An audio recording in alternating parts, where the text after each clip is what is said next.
अचो न यार, हिननि में ताक़त आहे कार्य करण जी। प्रकाश भाई हे ऐं हिननि बुजुर्गनि जी असां उन्हनि खे कुझु सम्मान करे सघंदा आहियूं ऐं उन्हनि जूं ॻाल्हियूं असां अॻियां समाज ताईं पहुचाए सघंदा आहियूं त उन्हनि कहिड़ा कहिड़ा कार्य कया, उन्हनि जे लाइ सुहिणो कार्य करियूं, सुठो अॻियां वधूं ऐं अहिड़े चाणक्य जी असांखे उन जे लाइ ज़रूरत आहे। मां चाहींदुमि साईं असांजा उस्ताद, असांजा गुरु पीए साहूजा साहब, ज़ोरदार तारियूं उन्हनि जे लाइ। अचो साईं जी सां हिकिड़ो फोटो सेल्फी हुजे।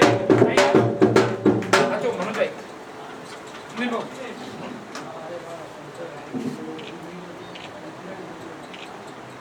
बोलो शंकर भगवान की जय, माता रुक्मणी देवी की जय। भाई हाणे प्रथा जे अनुसार हिक के जेके असांजा कवि सभिनी में मां चाहींदुमि हिक हिक महिमान खे मां घुराईंदो हलां।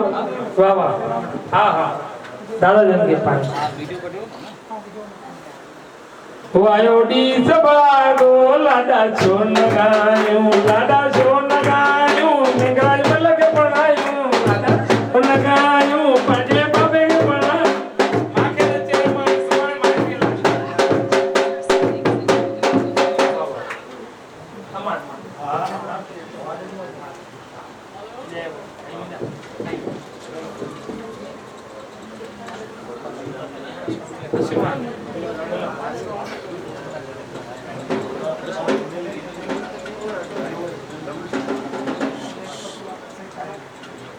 हर हर महादेव, जय भोले। जय बोले भाई साईं दादा बढ़िया दादा। सृष्टि में चवंदा आहिनि जिन माउ पीउ खे पूॼो जग जीतियो। अहिड़ो हिकिड़ो मिसाल जेको आहे असांजे साम्हूं आहे, असांजो प्यारो दीपक नरेश, इन्हनि जेको आहे सचमुच जेको आहे जग जीतियो। विरले को अहिड़ो शख़्स हूंदो जेको माता साहिब जी यादगीरीअ में अहिड़े क़िस्म जी जेका आहे असांजे शहर में हिकिड़ो मैसेज था ॾियनि पिया। असांजे माता जो जेको हिकिड़ो चवणी हुई ॿाहिरि जेका लॻल आहे, पहिरीं सभ जो भलो तंहिं सभु असां सभिनी जो भलो। पहिरियों सब जो भलो, सब ख़ुशि हूंदा त असां ऑटोमेटिक सम्झ में अची था वञूं था त कहिड़ी सूझ बूझ वारो जेको आहे इहो जेको आहे चवणी हुई जेका सचमुच जेका दिलि खे जीते वेठी आहे। ऐं अहिड़ा सौभाग्य असांजे रोहिड़ा परिवार जा आहिनि। ॿई जेके सुपात्र आहिनि असांजे दादा खे नमस्कार आहे, जेके शेवा कनि था पिया, उन्हनि सां असांजी भेण कोठा न इहो असांजी भेण जेका आहे, भेण थो चवां भाभी जेको आहे, हाणे ॿाहिरि ॻाल्हि निकिती असांजे प्रकाश लाल इहा ॻाल्हि चई त कहिड़ो न सुठे नमूने प्रकाश चवे असां ॿाहिरि बीठासीं चयो भई अहिड़ी शेवा था कनि पिया हिते जेको आहे लेडीज़ अची करे ख़ासि करे हिन महीने में जेको आहे वधि में जेको पढ़नि थियूं कयूं भॻवान सां जेको आहे उन्हनि जो साक्षात जेको आहे मूंखां मिलो थिए थो पियो। जेके बि हिते जेको आहे हिन दर ते जेका बि आस खणी कनि था पिया उन आस जी दिलि सां जेको आहे पूराई थिए थी पई।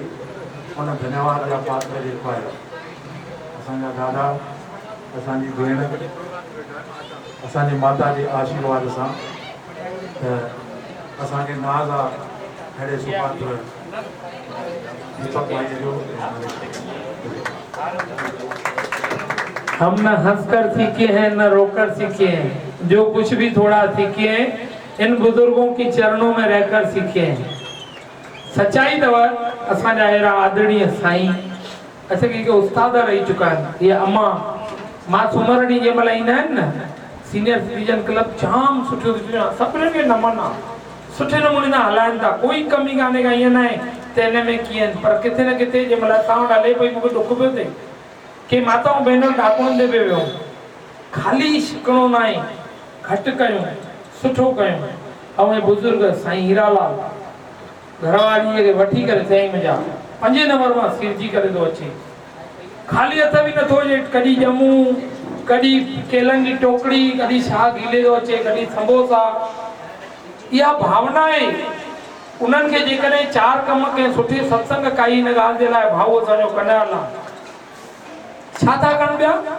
चांहि तयारु करे खणी आया अथव, साईं सेवा मां कंदुमि। हीअ रेखा असांजी दीदी ऐं कन्याल आहे।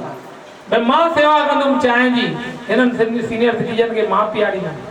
असांजो भाउ पाणीअ जी सेवा लाइ, हिकु हिकु महिमान खे संभालण जे लाइ पंहिंजा कम पाण ई बोलो पाण करे। असांजी कहिड़ी औकात आहे? सॾु करण लाइ सची पुछो, मां लख धन्यवाद भाउ मनोज लाल। कीअं अचनि था यार असांजा भाउर, ॿियो न छा खपे इन ॻाल्हियुनि में।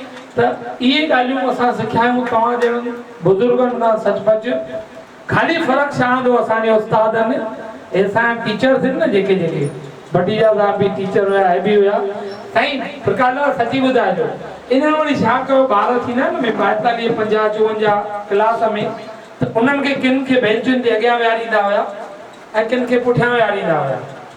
असांखे ओड़नि जॻहियुनि ते विहारो त मां पुछंदो आहियां, साईं ईअं भेदभाव छो? साईं किन खे वरी ईअं विहारींदा आहिनि। पोइ हाणे मूंखे राह सुठी ॾींदो, हुन में कोई ग़लति न आहे, पर इहो चवंदा आहिनि जेके ॿिया बि तव्हांजा स्टूडेंट आहिनि उन्हनि खे थोरी थोरी राह सुठी ॾियो। साईं साईं हाणे त तव्हांजे मथां वॾियूं ज़िमेदारियूं। अॻ में त ख़ाली तव्हांखे असांखे पोख पोखणी हुई, हाणे त तव्हांखे शहर जूं ज़िमेदारियूं। ओ ई आहे बस बस। हाणे पाण तव्हांजी जेके मथां ज़िमेदारियूं आहिनि न, उहे शहर जे संभालण जो। हेड़ी नौजवान पीढ़ी, हेड़ी पीढ़ी मां त चवां अचणु खपनि। जॾहिं सुठी साईं जी सोच 5 साल अॻ में बि निकिता, कुछ अलॻि करण जे लाइ, कुछ नओं कार्य करण जे लाइ। छा असांजो शहर मात्र 13 किलोमीटर हुन खां पोइ बि हितां हली था वञनि कल्याण डोंबिवली हेॾे होॾे। असां पंहिंजे शहर खे कोई चवंदा हेड़ा स्थान छॾे वेंदा हुते, हिते छो न वसायूं, हिते छो न ठाहियूं। इहो प्रण कयूं, इहो संकल्प कयूं, असां हिन पंहिंजे शहर खे सुर्ग बणाईंदासीं। पंहिंजो शहर छॾे कल्याण वञी करे न वेहंदासीं। तारियूं त वॼायो भाई। इन तव्हां बदिलाव नेताउनि मां असांजे साईं इहो संकल्प कयो अथव ऐं मेयर खे उन्हनि खे सम्झाइनि था पिया सभिनि खे नेताउनि खे, छो जो बीजेपीअ जा चाणक्य असांजे शहर जा साईं न धर्म